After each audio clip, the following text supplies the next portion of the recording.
Bueno, muy buenas tardes, señoras y señores. Estamos en un nuevo episodio de Historias Bélicas. Estas historias que contamos junto a mis geniales compañeros Jorge Vigo. ¿Cómo estás, Jorge?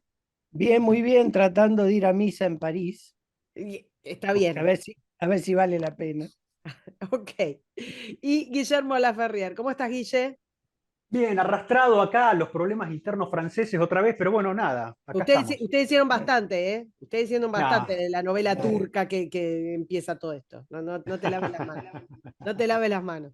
Este, bueno, vamos a seguir con con uno de nuestros hilos, con esos grupos de historias que contamos que se van concatenando cada uno. Tenemos sobre la Guerra Civil Española, tenemos sobre el ascenso de Hitler y tenemos sobre el largo camino que lleva a la Revolución Francesa. Nos habíamos quedado hace como 2 siglos, la última vez que Mm, hablamos de la Revolución Francesa, pero la semana pasada nos quedamos bastante en onda con esto, así es. ¿no? Es como, viste que son como muchos hilos conductores. Eh, Mm, para los que les interese como la revista Caras del Medioevo, es una época es una novela turca, es una cosa fenomenal la historia mm. de las relaciones, de los matrimonios y de los hijos y de los asesinatos y de las muertes de toda la nobleza europea que hace unos quilombos fenomenales. Amén de las religiones y amén de todo lo que nos van a contar ahora. Guille, ¿querés poner esto en contexto? Estimada señora, antes que la guillotinen, Sí. tenés que anunciar algo de cómo tienen que... Sí, Ah, sí. perdón. Muy bien, gracias. Gracias, súbdito. Este, esto, para que el algoritmo haga una cosa mágica que no sé cómo funciona, pero que lo ofrezca a más gente, nos escuche más gente, lo ponga más arriba en las listas de reproducción y qué sé yo, ustedes tienen que suscribirse, recomendarlo, mandar el link para que otros lo escuchen por sus redes sociales, poner un like y hacer un montón de cosas para las cuales vamos a dejarles un segundo, un, dos, tres, ya. Bien, y ahora, gracias por salvarme de la espada, estimado. No, está bien, no hay problema. La guillotina sí viene más adelante, Viene ¿no? más adelante, pero acá, Otro invento francés, ¿viste? No sí, sé. bueno, pero acá Siempre a la un vanguardia. espadazo, una antorcha no se le niega a nadie. A nadie. No, no, no, no, no, no. Bueno, pon en contexto vos, dale. Sí, acá este temita vamos a empezar a hablar de las guerras de religión en Francia, ¿no? En el siglo XVI, entre 1562 y 1598, que esto que voy a decir me parece se aplicaría a la otra guerrita interesante, que es la Guerra de los 30 años entre Mm, 1618 y 1648, ¿no es cierto? Si mal no me estoy errando por ahí por algún sí, año. a los 30. La pegué, ¿no? Sí. Es mi educación en Paraná, viste, que es muy básica, hay gente que me critica. Pero más allá de eso, lo interesante de todo esto es cómo el peligro que significa mezclar la política con la religión.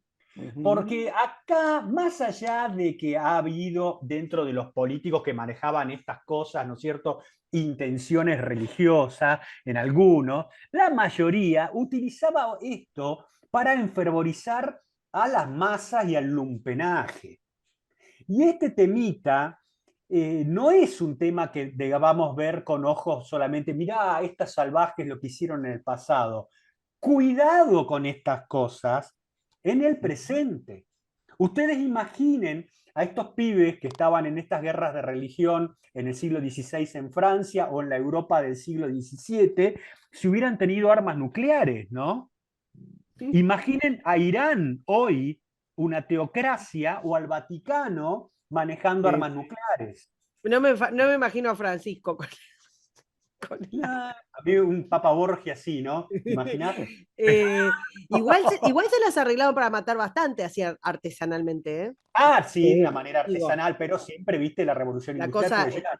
la, Pero nada, termino con el esto. Me parece uso, que perdóname, se el uso formó. de la religión con fines políticos es más allá no ofender a nadie, mirá qué correcta que estoy. Luego, no ofender a nadie en su fe. Esto fue siempre político, las guerras de religión siempre fueron políticas, por Dios. Tal cual, pero tal cual, Sí. no para imponer viste, la visión que salve al mundo. Y esto le viene de perilla a los, y esto corre por mi cuenta, porque sé que ustedes son personas moderadas, pero el Exacto. nacionalismo católico argento, si por ellos fueran, queman a Claro. todo el resto. Sí. Queman a todo el resto. Corre por tu cuenta. Todos a agarrársela con la Ferrial. No, No, eso no corre por mis compañeritos que son personas moderadas y piensan gente muy bien correcta, de esta exactamente. corriente de pensamiento tan culta. En fin. Escúchame, Jorge, ¿por dónde largamos? ¿Cómo salimos de este pantano? Bueno, empecemos bien. Ok, Uno de los protagonistas de esta época, se llamaba Castelnau, en sus memorias, les leo lo que dijo: lo peor fue que en esta guerra las armas que habían sido tomadas en defensa de la religión aniquilaban toda religión. bien. Es decir, un poco lo que estaban contando ustedes. La religión es un contenido provocador, un motivador. Ah, Pero tanto en esta guerra de religión como en la guerra de los 30 años que citó Guillermo, ambos episodios son la mejor prueba de que no existen guerras por la religión. Primero porque son repetíselo objetos... porque me parece que va a haber oyentes que eso no lo van a pescar. Claro, Repetíselo. una guerra por religión sería una guerra en la cual yo quiero que el otro, que tiene una religión distinta a la mía, adopte la mía. Bueno, eso es un imposible. Bueno, Porque, alguien del Islam te podría decir que el Islam cuando se expandió lo hizo. claro, pero lo único que consiguió fue someter y mentiras. Bueno, es que Ese tampoco es el tema. Entonces, no son muy sibaritas de la. no, de eso no, pero claro, pero el problema que vos tenés es que son guerras, si existieran, son guerras de objeto imposible. Sí. Y, O y de un la, exterminio total. o de exterminio, pero ninguna otra cosa, ninguna otra Tal cosa. cual. Y la religión sí es un motivador que en esta tiene un papel particular. Y tal vez esté bien el nombre en este caso de guerra de religión por el papel que cumple. Es una cosa muy particular. Si vamos a la página siguiente, porque así nos ubicamos donde estábamos, Claro. el triángulo este que marca, como lo hicimos con la Jacquerie, la estructura social francesa, sigue plenamente vigente. Es lindo estar en la cúspide, ¿eh? Sí, no. Pero eso es lo que todos los que promueven esta Bueno, idea, ¿no? mira, Quieren estar ahí preguntale a arriba. María Estuardo si es lindo estar en la cúspide. Bueno, Bueno, bueno, pero a algunos les fue mejor. Bueno, claro. claro. Y como decía Mel Brooks, es bueno ser rey. Esta estructura permanece, tal vez un poco más sofisticada en algunos niveles, porque bueno, ya la imprenta está haciendo impacto en algunos sectores, hay un poquito más de elevación, pero la estructura permanece y va a permanecer hasta la Revolución Francesa. ¿Qué diferencias vamos a tener entre este triángulo social desde la Jacquerie hasta acá? Es la figura, para los que están viendo, que está al lado del triángulo de la estructura, que es un soldado armado con un arma de fuego. Mm. Es decir, las fuerzas militares han tenido una evolución. Todavía no está completa. Los más adelantados son los españoles, con los tercios, que son en este momento los que mejor han integrado las armas de fuego a las organizaciones militares, pero ya es diferente. No es la Jacquerie, que son todas armas blancas, lanzas, sables, espadas y nada más. Ahora, Asadas. asadas, claro. Acá las asadas se van a seguir usando, pero las armas de fuego, algún cañón empieza a tener presencia. Marca una diferencia importante. Esa es una de las diferencias. Las otras diferencias están en la página 3, en la que sigue. Che, Jorge, y yo diría, Sí. ¿y la guita que te puedo prestar? La plata también va a tener mucho peso acá. Va a tener peso en Francia, porque durante la guerra los estados generales van a negar dinero, va a haber dinero que va a venir de afuera, y por supuesto ya aquí empieza a pesar el dinero que viene de América. Claro, pero aparte me refiero que la plata ya no es sinónimo de estar en la punta del triangulito, ¿no? No, no, no, no, Vos no. podés estar más abajo, haber surgido de muy abajo y tener Sí, plata. claro, no, por supuesto, por supuesto. Sí, Y eso es Lo cierta comentamos, movilidad. ya lo habíamos comentado en la Yaquerí, Sí, la impronta de las burguesías claro. nacientes en los cambios sociales, obviamente. sí. Mm. Ahí El otro estamos. cambio importante es que cuando estábamos en la Yaquerí, todos eran católicos o cristianos, mejor dicho, y no solo eso, no había una ideología, es decir, no había fuera de los problemas inmediatos nada que moviera especialmente a la gente. No había un motivador además de la vida diaria, de la continuidad diaria. Aquí lo que nosotros vamos a tener es que ya desde el siglo XV empieza a haber, y un poco antes también, empieza a haber movimientos dentro de la Iglesia Católica criticando la forma de actuar de la Iglesia.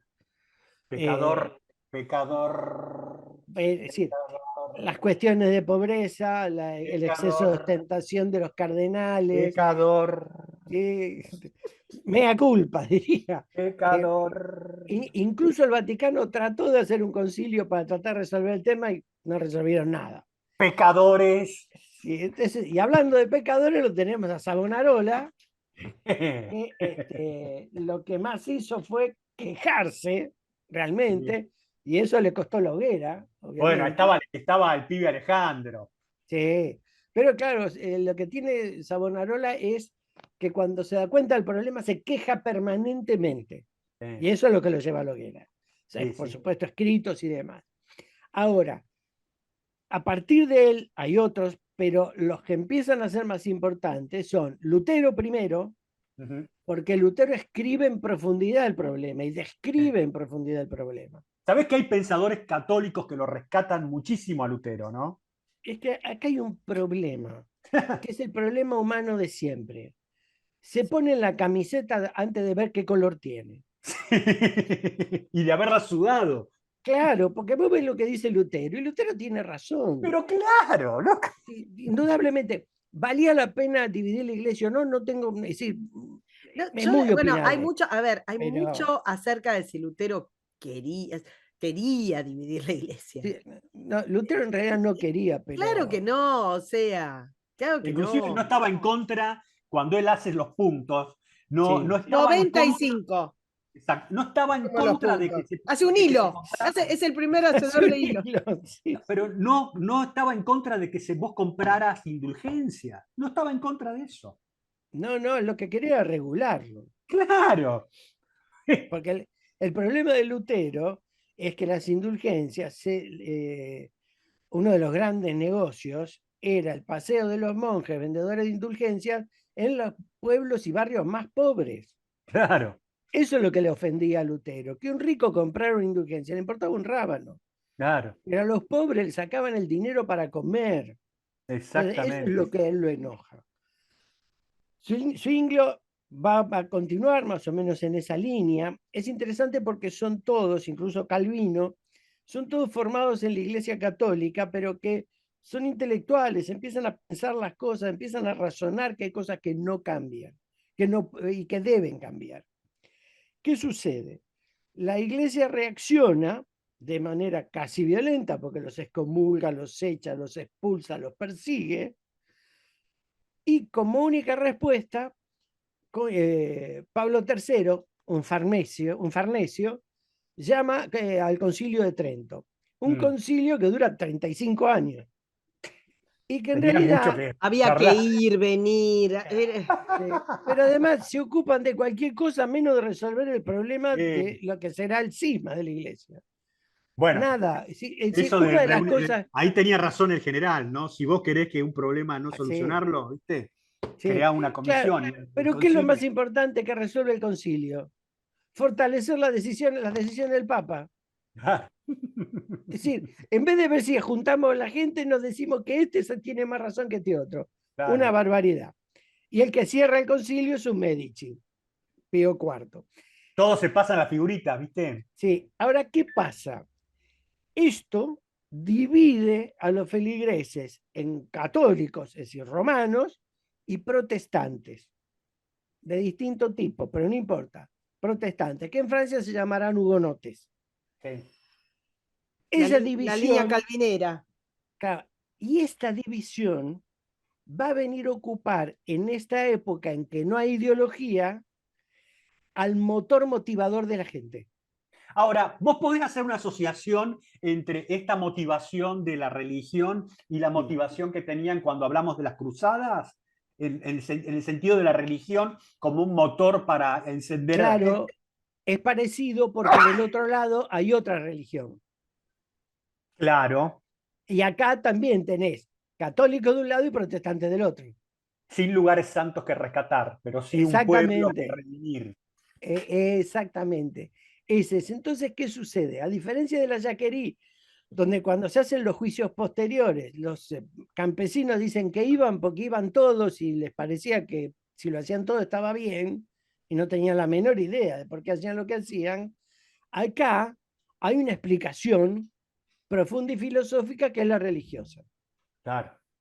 Lo que sí va a ser diferente cuando aparezcan las ideologías es que aquí las religiones son más inflexibles. O Sí, deberían sí. ser, o por lo menos para la gente son más inflexibles. Cuando aparezcan las ideologías van a ser más negociables, más políticas. Así que tenemos este ingrediente de cambio además.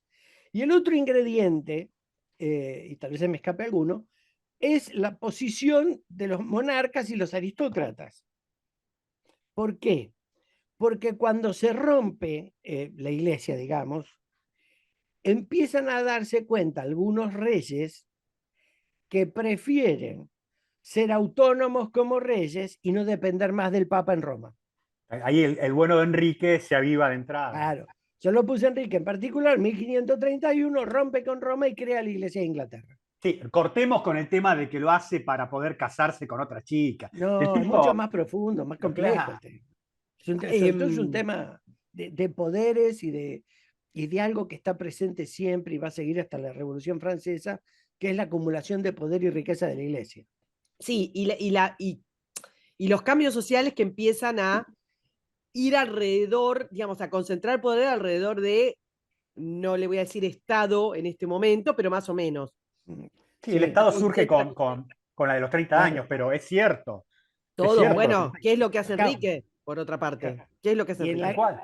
y en la Guerra de los 30 años, los príncipes alemanes se vuelven protestantes precisamente para tener un emperador que no responda al Papa. Tal cual. Y la Es un problema Francia de poder. católica se hace del lado de los protestantes, cosas que no te explican, viste, mucho, ¿no? Claro, en la Guerra de los 30 años, el famoso caso de Richelieu, ¿no? Pero bueno, Tipo a rescatar, ¿eh? claro, Porque sí, por supuesto. los lectores solamente de D'Artagnan te creen que era un pérfido Sí, pero tipo. no, era mucho más brillante e inteligente. Ah, Bueno, era un estadista y una Indudable. cosita para agregar, que es la impronta de la imprenta. Me salió raro la Sí, oración. no, claro, acá la imprenta tiene mucho que ver, muchísimo que ver. Empezando por las 95 tesis, pero digo, Sí, acá los cambios son súper, es ese momento súper rápido en que se reconfigura un montón de cosas sociales que hacen que quizás algunos impulsos que en otro momento no hubieran prendido, de pronto, claro. este, Claro, y también con un efecto particular. Mientras Roma prohíbe la traducción de la Biblia, los ah. protestantes escriben en el idioma de la gente. Bueno, ese fue. A veces, ¿no es cierto?, uno le cuesta creer los errores tan groseros, ¿no? Tan groseros, pero bueno, Claro. qué sé yo. bueno, pero viste que cuando vas analizando los momentos rupturistas, las revoluciones, siempre tienen que ver con la falta de adaptación de las élites.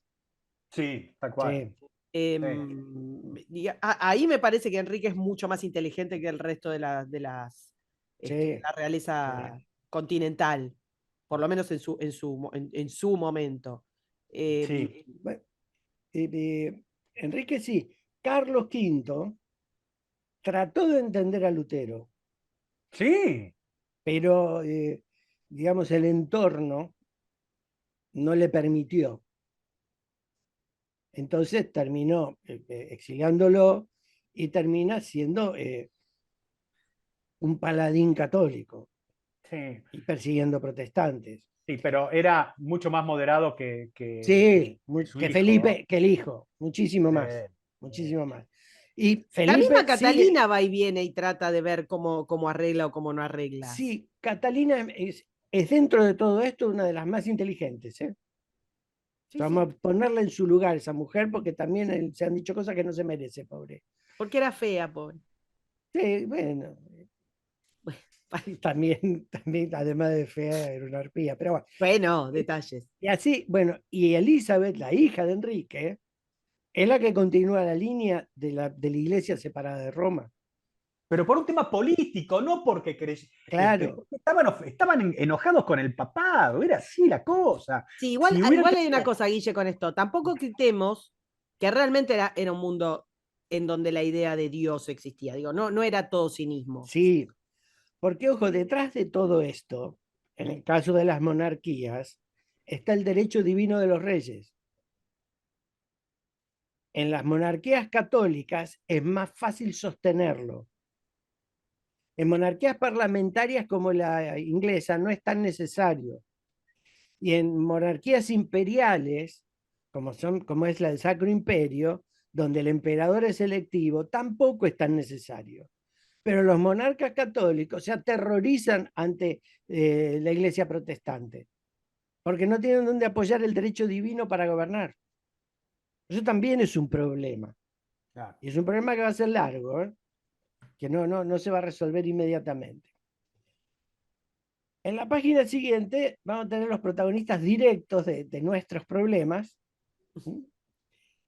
Y está dividido, empecemos por dividirlo en 4 partes, que son 4 familias,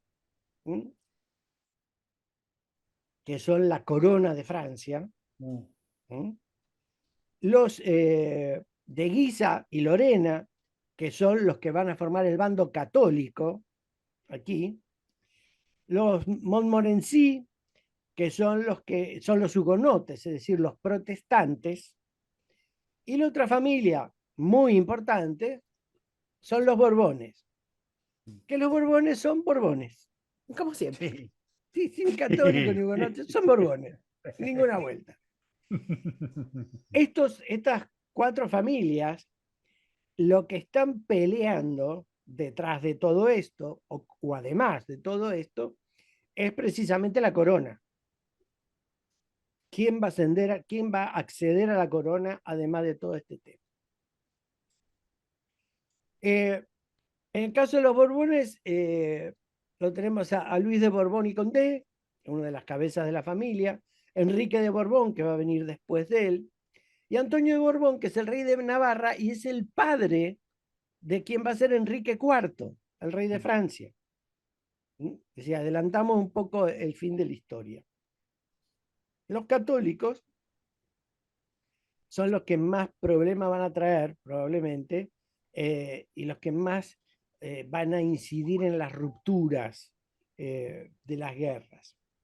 Y los Montmorency, los hugonotes en general, van a estar siempre al acecho, porque vamos a ver que incluso a veces las cosas los benefician, pero los católicos le quitan los beneficios, entonces están siempre como a la defensiva. La familia Valois, vamos a mencionarlos ahora, lo tenemos Enrique II, el esposo de Catalina de Médicis e hijo de Francisco I. Francisco I, el gran derrotado de Pavía, cosa que después de su prisión en España le pesó toda la vida hasta su muerte. Después de Enrique II, o muerto Enrique II, va a venir Francisco II, hijo de Catalina.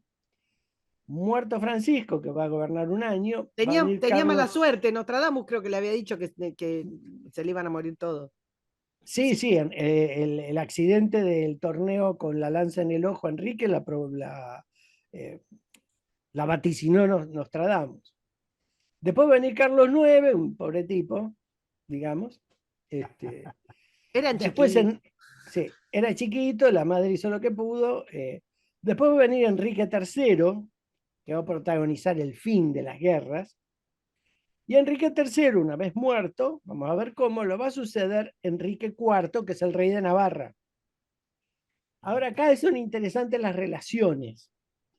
Francisco II estaba casado, es decir, empecemos bien, Enrique II tenía una amante que era Diana de Poitiers, a la que le había regalado joyas de la corona, castillos y demás, y en cuanto Enrique se murió, Catalina lo agarró al hijo, a Francisco, y le dijo, echala esta de la corte y sacale todo, y la dejaron en la miseria, pobre mujer. Pero Francisco estaba casado con María Estuardo, católica, y que va a vivir en Francia hasta la muerte de su marido, después va a volver a Escocia. Carlos X estaba casado nada menos que con Isabel de Austria, una potencia todavía en Europa. Enrique III con Luisa de Lorena, es decir, de la familia de los Guisa, católico también. Y Enrique IV primero se casa con Margarita de Valois, hija también de Catalina, y que va a ser provocadora de una guerra de las que vamos a mencionar ahora. Se va a anular ese matrimonio, va a casar con una Medici. No está muy clara la relación con Catalina, pero probablemente ha sido una prima o prima segunda de ella. Estos son los personajes que van a protagonizar la guerra de religión. Es importante recordar los nombres de todos, más allá de los reyes, porque no, son los que nos van a guiar, porque se van a ir muriendo y reemplazando permanentemente. ¿Qué va a suceder? En la página siguiente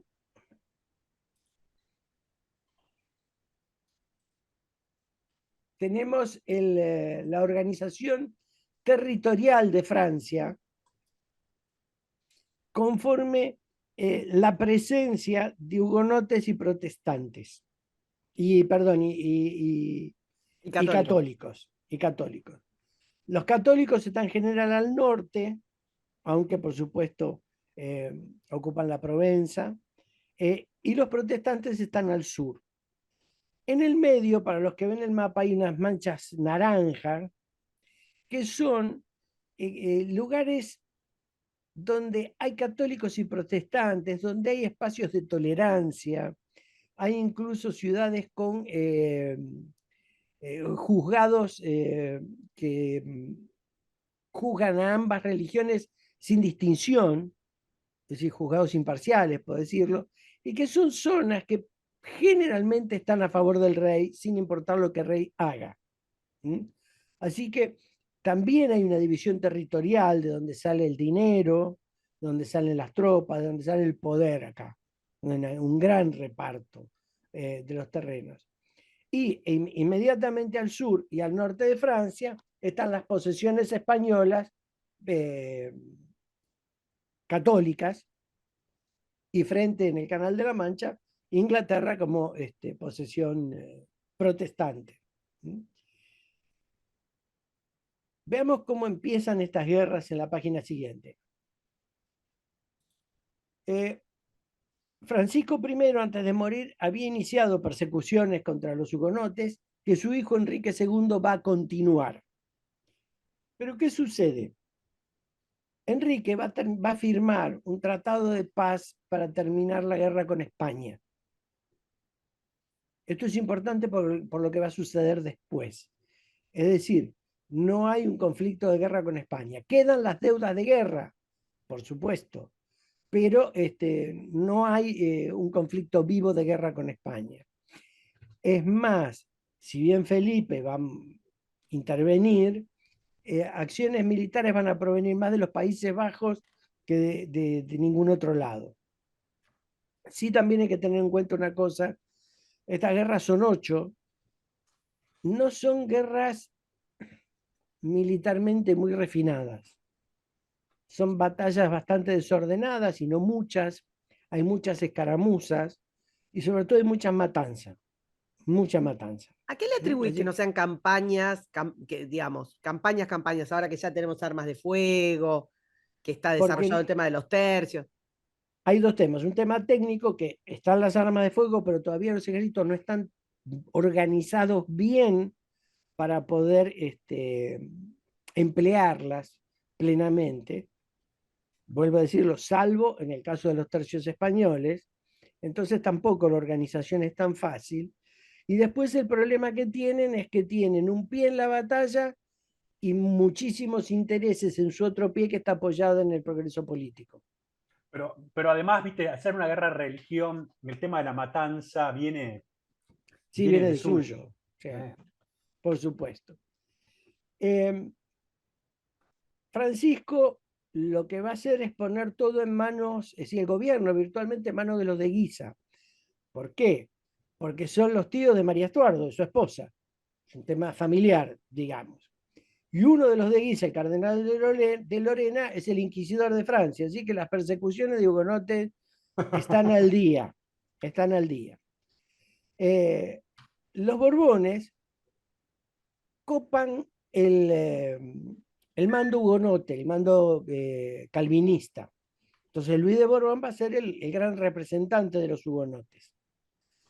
A los hugonotes Montmorency lo van a comprar con unos títulos y algunos cargos al principio. ¿Pero qué van a hacer los Montmorency?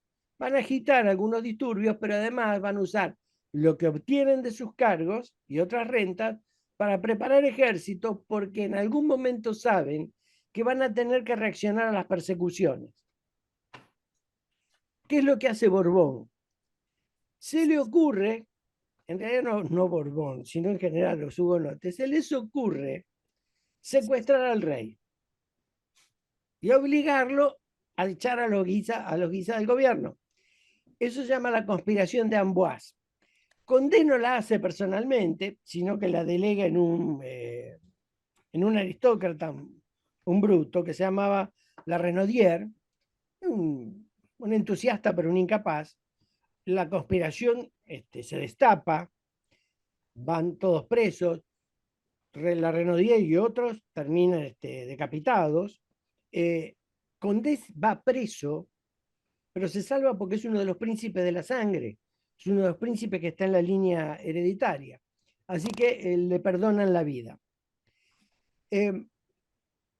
Hasta acá. Eso en las Islas Británicas no hubiera sido óbice. No, era distinto. Es decir, claro, las Islas Británicas funcionan diferentes, son más institucionales. Claro, los tenderos siempre fueron bárbaros. Claro. Me animaría a decir hasta la fecha, si nadie se ofende. Pueblo salvaje. Sí. Ahora, en medio de todo esto, de estos movimientos, Catalina actúa como mediadora entre hugonotes católicos y borbones y su hijo el rey, y lo que está proponiendo es una política de tolerancia. Por eso va a nombrar canciller a L'Hôpital, que es un político muy inteligente, un hombre muy capaz y que entiende que la tolerancia es necesaria, pero Catalina quiere la tolerancia para afianzar el poder del reino. Y L'Hôpital quiere la tolerancia porque la situación financiera de Francia es un desastre. Eso te iba a preguntar, perdón, en eso me quería meter. Todas estas casas nobles están bastante quebradas. Sí. Digo, en esta época. Están todo bastante jodido económicamente. Vienen guerreándose mucho, no están actualizados en temas de producción agrícola, de producción. O sea, sí, el vienen sistema jodidos. impositivo es malo también. Está todo. Claro. Entonces, claro. Y arrastran con los costos de la guerra de España. Pero claro, pero aparte. Sí, ya dale. No, que los ejércitos de esta época ya son mucho más caros que los que tenían antes. Claro, además. Armas de fuego, armaduras. Claro. Y el costo logístico de mantener esos ejércitos. Se hace todo muy caro. Por eso también las batallas. No tienen colonias como tiene España. Claro, por eso las batallas son pocas, desordenadas. No hay mucho tiempo ni para instruir ni para nada, realmente. Todavía acá no ha sucedido nada.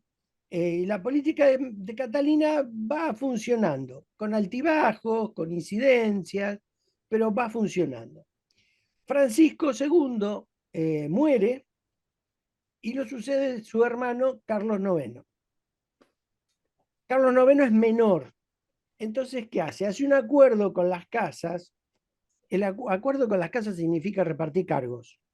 ¿Quién es el condestable de Francia? ¿Quién es el lugarteniente del reino? Reparten cargos.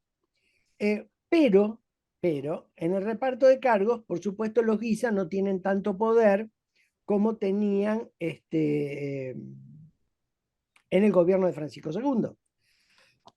Le van a conceder a Catalina que sea regente. Se van a llamar a estados generales. Los estados generales en este periodo se reúnen 20, 25 veces.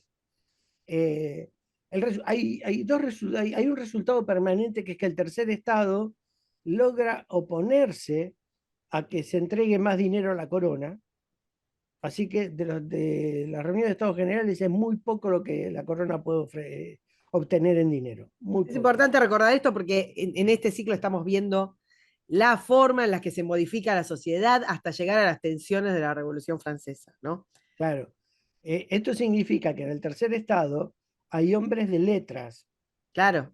que guían a la Que le gente. dicen no al rey, viejo. No hay Exactamente. guita. Es muy importante. ¿Qué sucede? Como decíamos, los Guisa habían perdido poder y no se les ocurre mejor idea que gestar lo que se llama la masacre de Vassy. Vassy es una población francesa. Masacran a todos los protestantes que encuentran, directamente. Y no solo eso, sino que capturan a la corte para volver a someterla a su poder. Y eso es lo que hace estallar lo que se conoce la Primera Guerra de Religión, de 1562 a 1563. Un año dura. En respuesta a la gestión de Guisa, Condé hace alianza con Coligny. Coligny es uno de los Montmorency y es el gran almirante de Francia. Así que es una de las figuras más importantes. La guerra no, como todas estas guerras que vamos a ver, no termina resolviendo nada, pero por agotamiento todos acceden a una paz. Y la paz viene con el edicto de Saint-Germain y después y con que es un edicto de tolerancia, pero hubo un edicto de intolerancia forzado por los Guisa, que es el de Saint-Maur. Todo un despelote. ¿A cuál le como damos siempre. bola, che? Es que vienen uno contra otro, según, yo creo que también acá, a ver, Catalina es pragmática. Si Catalina lo que quiere es hacer sobrevivir a la Medici, corona, viejo. es una Es Medici. Medici. No, y tiene que Entonces, conservar. Vos mirá desde cuándo viene tejiendo para conservar el poder, que se le muere el marido, los pibes, y sigue la mina, y sigue haciendo acuerdo, y sigue haciendo acuerdo, y sigue en el poder. sí, por supuesto. Este último edicto de intolerancia contra el edicto que había terminado la Primera Guerra lleva a lo que se llama la paz de Amboise y a una paz armada, donde lo que hace es, lo que se traban son las relaciones externas. Felipe presiona desde el Rin apoyando a los católicos e Isabel hace un pacto con Condé para financiar a los Borbones protestantes en este momento. Mirá Todo vos, hablamos, ¿no es cierto?, del Rin, donde en el siglo que viene van a estar peleando otra vez. En la guerra de 30 años. Exactamente. ¿Qué sucede? Ahora van a ser los hugonotes que van a mandarse lo que se llama la Michelet de Nimes, que es otra matanza, pero esta vez de católicos. Venimos bárbaros. Estalla una segunda guerra y detrás de esa estalla una tercera guerra mientras Carlos se casa con Isabel de Austria. Fíjense cómo nada detiene las relaciones de poder. Y estos matrimonios son relaciones de poder. En la tercera guerra, Isabel de Inglaterra tiene un planteo diferente. Se alía con Francia para defenderse de España. Claro, porque recordemos que acá el monstruo, el que tenía todo, al que atacaban todos cada 2 por 3, era España. Claro. Exactamente, exactamente. Entonces, y acá empiezan a aparecer cosas Y acá los invito a todos a remitirse a la historia bélica de la semana pasada, que hablamos de la Felicísima Armada, porque es alucinante como, yo no sé, esta gente no dormía. Es increíble todos los tableros sobre los que jugaban. Sí, la verdad que es asombroso, asombroso. ¿Y Y cómo se lo...? estos pibes no Sí. son como algunos locales que no pueden ubicar Montevideo en el mapa, viejo. No, bueno, desde ya. En esta tercera guerra, el hijo de Catalina, que va a ser después Enrique III y que en este momento es el duque de Anjou, es el comandante de las fuerzas del reino. Está apoyado por Felipe, por el papado y por Toscana en este momento. Del otro lado, Isabel sigue financiando, en este caso, a Coligny. ¿Por qué? Porque en medio de la guerra se nos muere Luis de Borbón, se muere Condé. Así que el almirante Coligny de los Montmorency ahora es el jefe de los hugonotes. Y pasa otra cosa. Guillermo de Orange arma un ejército pobrecito, más o menos, para invadir Francia desde el norte. Entonces, ¿qué hace Catalina? Tiene una entrevista con Guillermo de Orange y lo soborna para que deje el ejército en Holanda y no intervenga. ¿Qué sucede? Otra vez, bueno, la batalla donde muere Condé, escaramuzas y demás, y llegamos nuevamente a la paz de Saint-Germain. La paz de Saint-Germain otra vez va a tratar el tema de la tolerancia. La mayoría de las paces son, digamos, a favor de la tolerancia y de permitirle a los hugonotes practicar su religión. La mayoría de las paces de estas guerras terminan ahí. Ahora, ¿qué sucede? Terminada la paz de Saint-Germain y favorecidos en parte los hugonotes, igual, favorecidos en parte.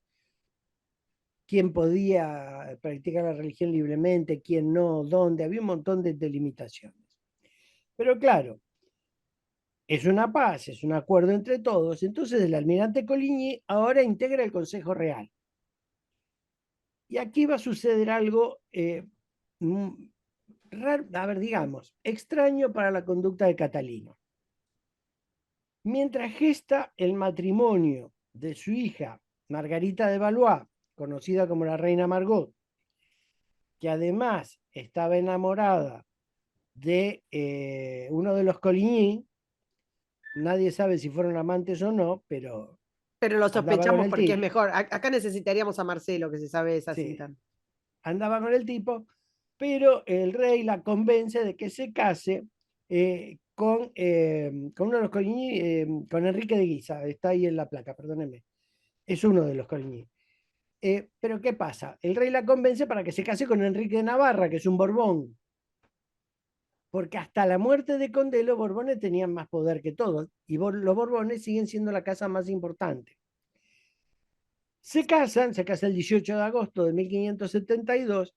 El relato es como para juntar, digamos, un católico con un hugonote, y que, bueno, y claro, cerramos acá, le ponemos moño. Ahora, claro.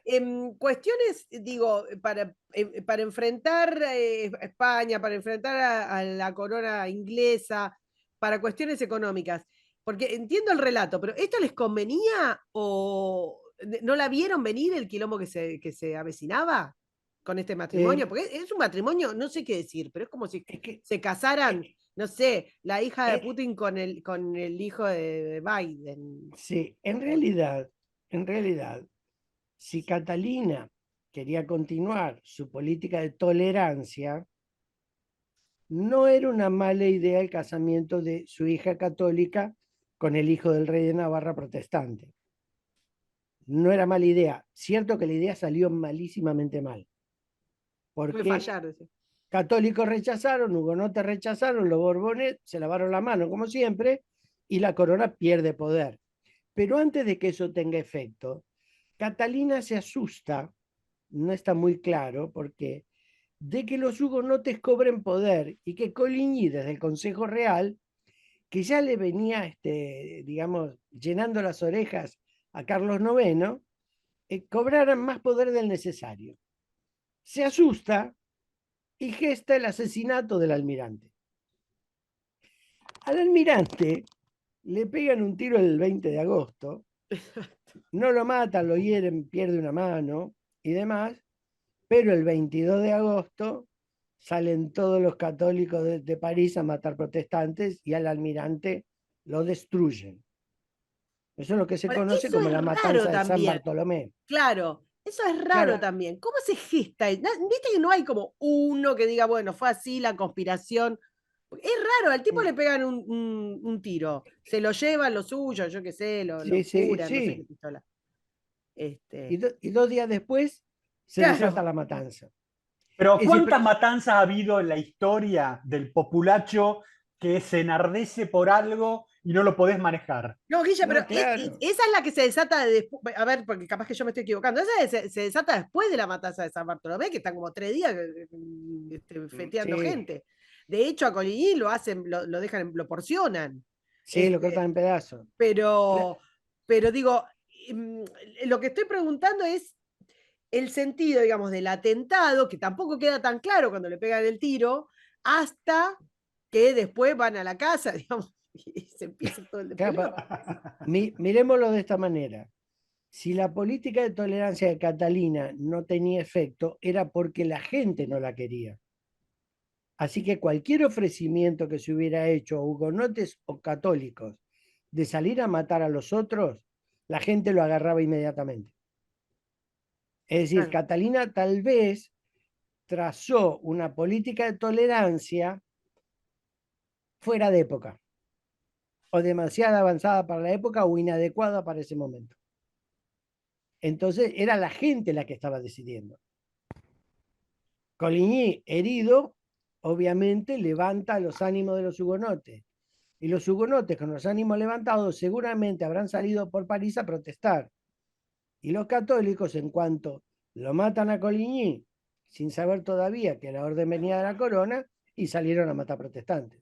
Sí, dijo. Siendo que París era una ciudad principalmente católica, y Claro. seguidora de la corona. Así que esto es un desastre. La corona sale muy mal parada de todo esto y estalla la Cuarta Guerra. Recordemos Y que toda durante días estas matanzas se llevan a cabo durante días. sí, Y es interesante el efecto que, bueno, mirá, la tecnología también ayuda para eso, el efecto contagio en el resto de Francia, porque no es que está en París. claro, exactamente, es decir,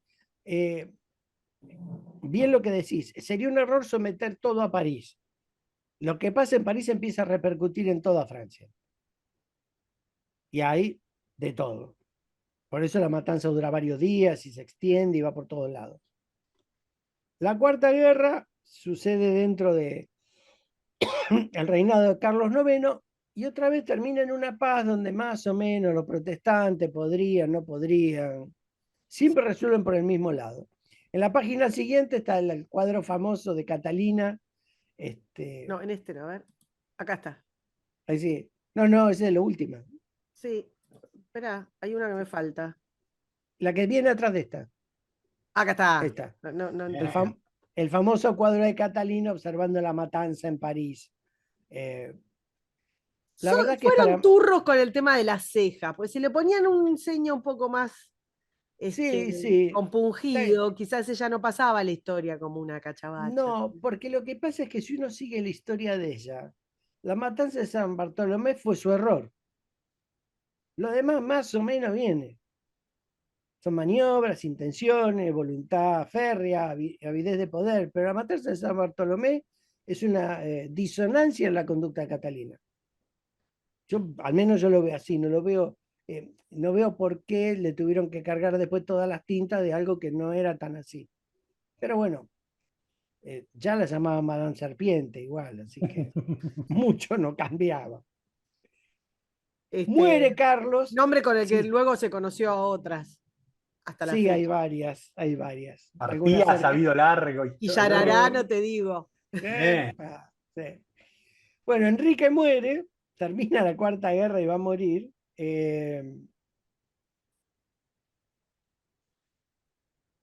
Perdón, Carlos muere. Y Enrique III, que era, habían conseguido que lo nombraran rey de Polonia, pero dura muy poco porque se muere el hermano de golpe y tiene que venir corriendo de Polonia. Y acá pasa una cosa particular. El otro hermano del rey, el duque de Alessón, le quiere disputar la corona. ¿Por qué? Porque él dice, si este rey de Polonia, ¿por qué no me dan la corona de Francia a mí? Entonces, y no tiene mejor idea que aliarse a los hugonotes. El duque de Alessandro, Francisco, no era muy inteligente, ¿eh? Ni muy hábil político. Hay que reconocérselo. Esta lucha de la corona hace estallar la Quinta Guerra. Porque fíjense que siempre las cabezas son protestantes de un lado y católicos del otro. Hay pocas mezclas. Los únicos que se mezclan siempre son los Borbones, que nosotros no lo mencionamos en detalle acá, pero así como los Borbones lideran muchas veces a los hugonotes, hay gente de la familia Borbón con los Guisa, ¿eh? Es decir, están en todas las canastas. Esta Quinta Guerra lleva como resultado otra ventaja para los hugonotes y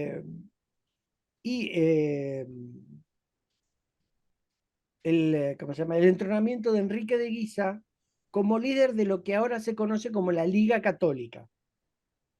¿Por qué? Porque estas organizaciones, con el tiempo, van tomando forma de partidos políticos para poder difundir, para poder organizarse, para reunir dinero, para tener una estructura de mando. Para Entonces cobrar empieza- impuestos permanentes, porque es de la época en que los impuestos permanentes se se instauran. cobraban en todos lados de Exacto, cualquier manera. porque todo este camino, perdón que yo siempre tire agua para mi molino, pero todos estos movimientos, siempre lo que hace, digamos, gana uno, gana el otro, pero siempre sale reforzado el Estado, siempre sale reforzado el poder centralizado, se lo van pasando, es cierto, qué sé yo, Sí, sí. pero se empieza a reforzar el poder centralizado del Estado. Y es un camino de este siglo, pero permanente, insisto, no del Estado como conocemos ahora, pero el poder No, pero centralizado con impuestos permanentes, con una estructura alrededor de estas imposiciones para sostener estas casas reales. O sea, vamos al camino al absolutismo. claro, porque el problema que tenés es que vos salís de un sistema feudal que era insostenible ya. Por eso digo, porque Y este- la historia de las familias es apasionante, es lo más divertido, porque se casan unos con otros, porque se traicionan unos con otros, porque se matan entre ellos, porque el que es un consejero estrella un día, al día siguiente lo tiran por una ventana, lo defenestran, sí, y después lo cuelgan, y después lo cortan, y después lo castran, y lo que va quedando, digamos, de un centímetro cuadrado de piel del tipo, le prende fuego. Es todo sí. así, es bastante alucinante y no sé, y es como lo más atractivo de la historia. Pero por abajo, los cambios sociales que tienen que ver con lo que vos contabas, digamos, cuando vimos a Jacquerie, que tiene que ver con los sistemas de producción, con las nuevas tecnologías, con la llegada de la imprenta, con los cambios que está haciendo la guita que viene de América, que es un quilombo Claro, además. fenomenal. Pues te No, no. fluye el oro, están volando la deuda, están volando, o sea, todo eso es un camino de abroquelamiento del poder en el cual el sistema feudal ya no da resultado. No, No nada existe. más. Y estas son monarquías, digamos, intermedias. Claro, total. Hasta que lleguen lo que se llaman las monarquías absolutas, que son las que van a ordenar el sistema. Y recién ahí vas a tener reyes un poco más normales. Dicho de alguna Es decir, forma. sí, claro, es decir, en alguna vez lo hablaremos, pero los reyes absolutistas son menos feroces de lo que uno cree para con sus pueblos. Tienen otra visión. Hay una frase después que dice Enrique IV que tiene algo que ver con eso, pero no es el caso por ahora. Y son los grandes domadores de los señores. Sí, y además yo siempre lo cuento como una marca de la monarquía absoluta. Cuando llega la vacuna contra la viruela a Rusia, los nobles le escapan. Y la primera que se vacuna es Catalina. Pero además hay otro Esa es la temita, actitud. tal cual, pero hay otro temita a favor de las monarquías absolutas de esa época contra los señores feudales. Era menos anarquía, viejo. Claro, Era menos no, Claro, bueno, guerra. total. eso le permitía a la gente Exactamente, digo. vivir. Total, es una manera de eficientizar las modificaciones de producción financieras y científicas que te llegan en ese momento. Sí, no, A ver, porque hay porque si no tiene nosotros mala siempre decimos, prensa. el medioevo también es una manera de eficientizar el quilombo del caos de la caída del imperio. O sea, todos Sí, los claro. sistemas son evolución o de alguna manera son soluciones políticas, prácticas a lo que tenés en ese momento. Porque si no, siempre lo vemos con los ojos del presente. Decimos, bueno, el medioevo, que yo siempre me peleo con Guille. El medioevo funcionó, digamos, sirvió para organizar un caos. No, También, no, sí. y Sí, el funcionó. problema está que en los tipos que en el presente se quedaron en el medioevo. No, Eso estamos, pero digo, funcionó Sí. y funcionó muchos siglos más que lo que tenemos de Estado-Nación, que tiene un par de siglitos y ya está medio cachoso. Bueno, ese Sí, detalle que vos das de un par cascoteado. de siglitos es algo que el común de la gente no lo tiene internalizado. No tiene internalizado que la libertad que goza es algo relativamente nuevo y Sí, escaso. sí, de hecho hay una cosa que a mí me parece una paradoja que me parece que es rara así en la discusión, digamos, la discusión general, ¿no? La discusión de extensión, que es tomar al Estado-Nación como una cosa que si fuera dada, no sé, del principio de los tiempos, y a la vez criticar a la Revolución Francesa, que es la que lo inventó. ¿Entendés? Es Bueno, como, pero eso es parte de la ignorancia que puja por no, prevalecer, no, pero ¿viste? digo, viste, tenés un poco de esas cosas. Igual estamos re lejos mientras estamos ahora, que estamos con Catalina ahí, de negro eterno, pobre.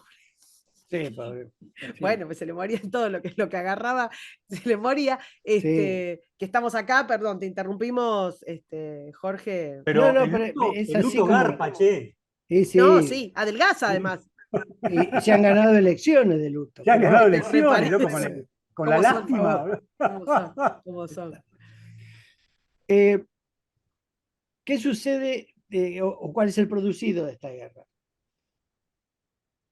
Bueno, se constituye la Liga Católica y Francisco de Alessón logra que lo nombren duque de Anjou, que es el virtual heredero de la corona. Claro. ¿Por qué? Porque Enrique III era el rey, así que el cargo está libre.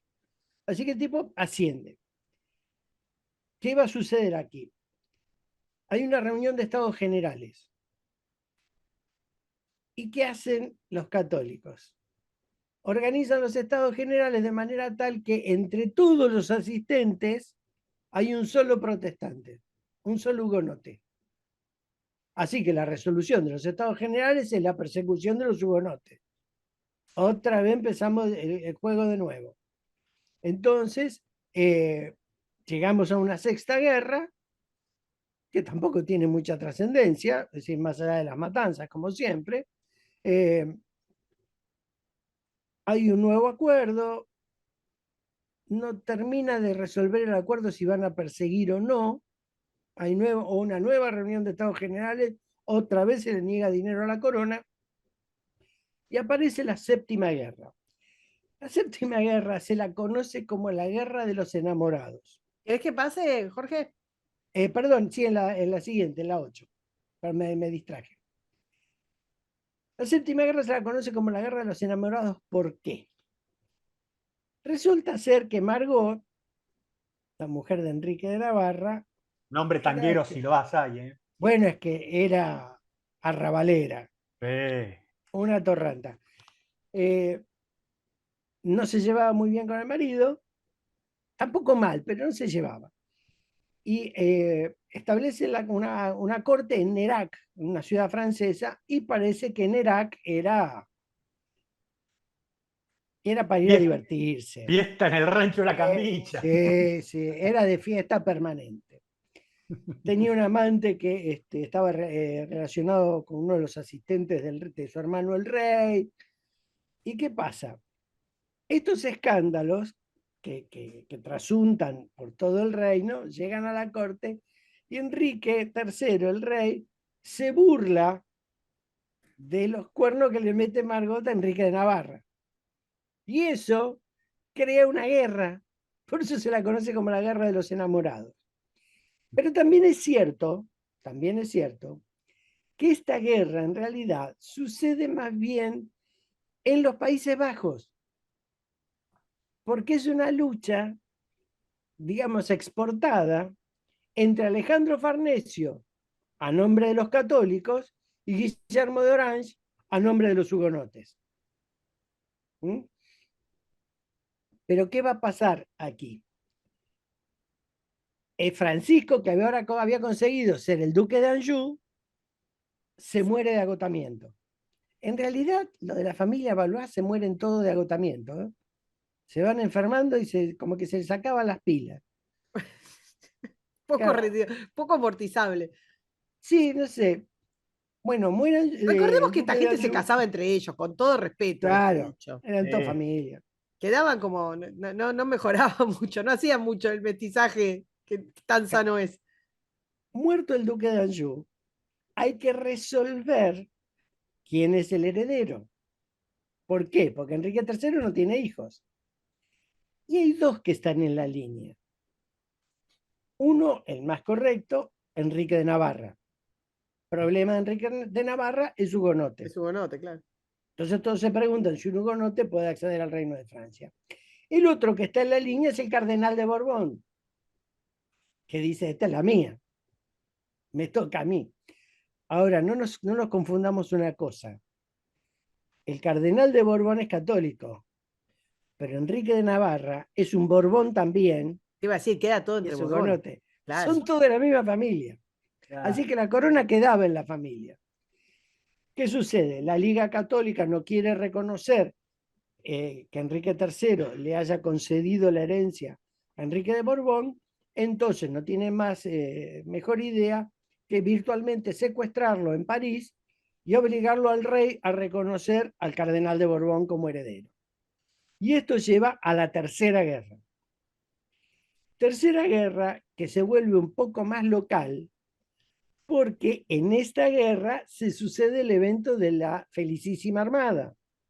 Así que ni Felipe ni Isabel de Inglaterra tienen mucho tiempo para ocuparse de los problemas franceses. Porque también había vuelto Estuardo.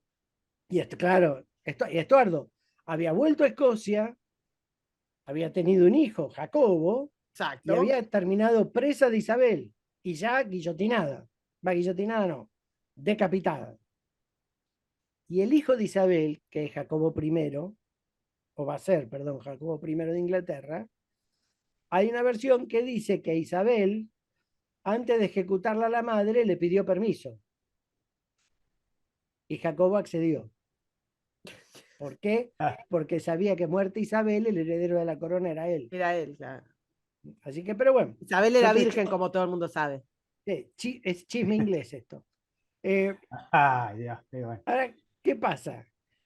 Como la armada fracasa, Enrique III no tiene mejor idea que decir, bueno, si los católicos vienen perdiendo, vamos a asesinar a Enrique de Guisa, que es el jefe de la Liga Católica.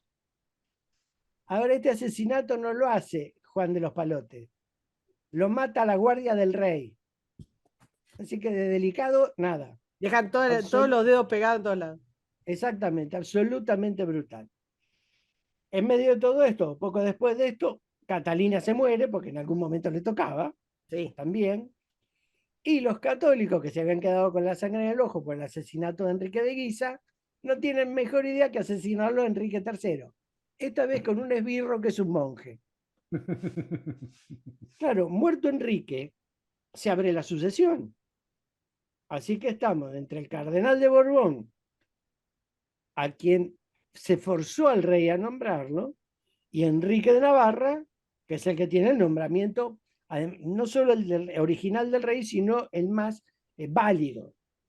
y que tiene el detallito de la hugonotez, pero que se puede solucionar. Claro, pues entonces Enrique, ¿qué hace? Enrique sitia París y en cuanto tiene la oportunidad lo captura al cardenal de Borbón, lo tira en una celda, porque es de la familia, no lo vamos a matar, y lo van a coronar. Es decir, las coronaciones francesas se hacen por etapas. Se hacen en Chartres, en Saint-Denis, hay un montón de ceremonias. Les gusta lo enrevesado, viejo. Sí, sí. Y entonces lo convencen de que sea católico. Un capo, loco. Sí, Un capo. es decir, la verdad, un Borbón. Esa es su definición, es un Borbón. Se dice, la verdad, todo el mundo supone que no fue tan así, que más bien debe haber sido una frase o popular o generada por algún historiador. Se dice que Enrique dijo, bueno, París bien vale una misa, entonces se convirtió al catolicismo y listo. Y sí, para terminar la guerra, lo que hace es dictar el Edicto de Nantes. El Edicto de Nantes es un edicto de tolerancia, bastante más abierto que los otros. Es decir, es más permisivo para los hugonotes. Y con esto va a estabilizar el reino. ¿Por qué? Porque en realidad los jefes de las otras casas se fueron muriendo todos en batalla o asesinados, pero se murieron todos. Eso no tiene competencia. La única competencia es el tío, que lo tiene preso. Así que Enrique logra estabilizar el reino. Y eso va a llevar a la cadena de Luises, porque el hijo de Enrique es Luis III, Luis XIII, otro que bien baila, pero No spoileemos, no ahí, spoileemos. no spoileemos. En la última imagen, Enrique, ahora católico, rey de Francia, logra anular el matrimonio con Margot y se casa con otra Medici. Con lo cual, acá vamos a generar la trascendencia. Luis XIII. Y aquí lo que tenemos es, para los que están viendo la imagen, de izquierda a derecha, el casamiento, el matrimonio con la Medici, el asesinato del rey, porque Enrique lo van a asesinar a la salida de una misa, me parece que es. Perdón, no es a la salida de una misa. Él va en un carruaje, en una calle angosta, se cruzan con otro y quedan como trabados. Y del otro carruaje salta un asesino que lo apuñala directamente. Nadie tuvo capacidad de reacción. Y eso va a poner en el trono a Luis XIII. Luis XIII, que esto no es un spoiler porque no lo vamos a tratar en detalle, Luis XIII es el padre de Luis XIV. ¿Y qué es lo que va a hacer Luis XIV cuando llegue al trono? Va a anular el edicto de Nantes y va a determinar que la única religión válida en Francia es la católica. Y a la miércoles. Exactamente. Y esta vez no va a haber guerra, ¿por qué? Porque más de 200.000 hugonotes van a huir de Francia. Que este proceso ya había empezado cuando empiezan, digamos, cuando empezamos este relato. Ya muchos Sí, habían sí. ido al norte. O sea, había mucho que decir, como siempre, prefiero hacer mi vida. Claro. Ese es el tema central. Entonces hay muchos que ya se habían ido, pero claro, todavía hay muchos que quedaban o que no se podían ir y que fueron carne de cañón de estas guerras. Pero vamos con Luis XIV, vamos a volver otra vez a la separación, que ya veremos cómo la resuelve la Revolución Francesa.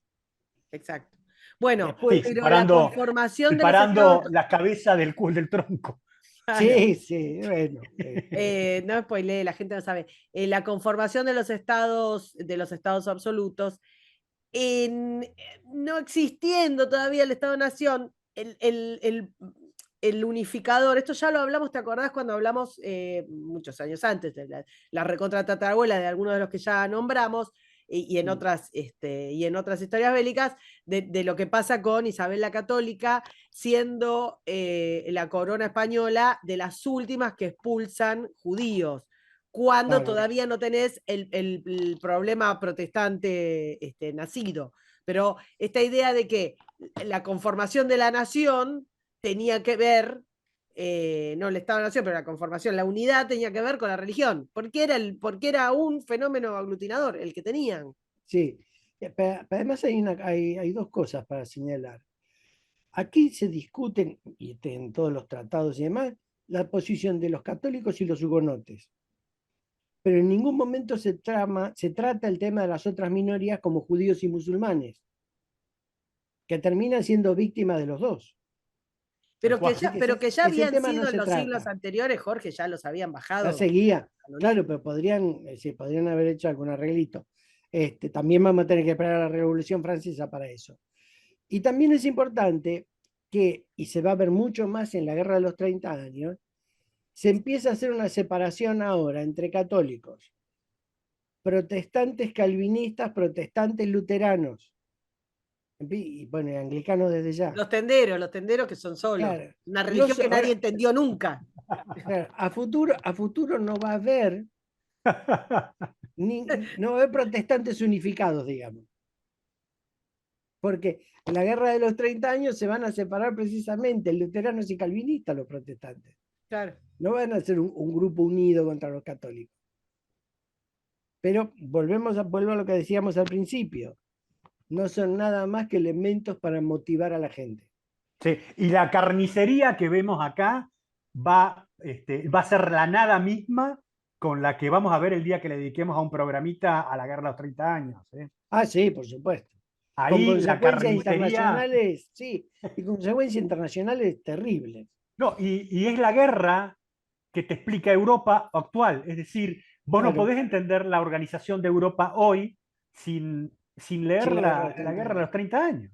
Exactamente. Tampoco me quiero poner muy determinista en la relación, que ha habido mucho estudio sociológico alrededor de eso, me parece que es medio relativo todo, pero en la organización del comercio y de la reestructuración de las burguesías y de los sistemas productivos entre el norte y el sur de Europa, que tiene que ver también con estos que acabas de hablar, estos huidos, ¿no? Claro, sí, también, por supuesto. Sí, ahora yo pregunto, nuestra amiga Catalina, que estaba ahí dando vueltas, ¿no es cierto? Hasta que fenece. ¿Cómo le hubiera Sí. caído que le hubieran venido con las perspectivas de género y con el lenguaje inclusivo? ¿Vos te crees que ella hubiera tenido una agenda dispuesta para esos temas o no? A ver, te lo voy a decir así, si le convenía, sí. Claro, te iba a decir, ella se hubiera abrazado, Únicamente. pero como una sola. Si le hubiese convenido, hubiese agarrado viaje. Claro. Sí. Bueno, en realidad, escúchame, Guille, es una nueva religión y como acabamos de decir, las religiones son mecanismos de poder aquí, más allá de las creencias de las personas. Se han usado como mecanismos de poder. Sí, pero para satisfacción o irritación de nuestros radioescuchas, el problema con la religión es que nadie termina de entender que es un problema personal. Bueno, La no, religión- claro, estoy hablando de la religión en relación con la política. La religión no es un problema de bandos. No, El día que te juzgue Dios, no vas a poder decir, nosotros somos 800 millones de católicos. hay que hacer la ciudad de Dios en este mundo aquí y ahora. Ay, Bueno, Dios. avísame así no paso ni por la puerta. No, sí, aquí y ahora, loco. Escúchame, Estamos todos. hablando de todo un poco, ¿qué tenemos para la semana que viene? No, la semana que viene se nos dio por los temas forestales. ¿Ok? Por los temas forestales y decidimos irnos otra vez a ese lugar de problemas que es Francia, ¿no? Un lugar donde... Pero y nos vamos a hablar adelantamos un poco, tomamos el DeLorean y nos adelantamos un poco. y nos vamos al 44, ¿eh? Y vamos a ver el último zarpazo que se tira el pibe Hitler en la ofensiva de las Ardenas, ¿no? Que tiene mucha relación con algunas cosas de las lecturas que se hacen a algunos analistas de las guerras, ¿no? Pero eso lo dejamos para la semana que viene. Bueno, esperemos que les haya gustado, señoras y señores. Es muy interesante este lento camino que vamos organizando hasta llegar algún día a cortarle la cabeza a los Capeto, que es lo que venimos preparando. La semana que viene nos vemos en el mismo cerca, pero en otro siglo. Y nada, muchachos, un gusto. Hasta luego. Un abrazo a todos. Chau, chau. Suscríbete, me gustealo, compartilo y nos vemos en la próxima. Muchas gracias.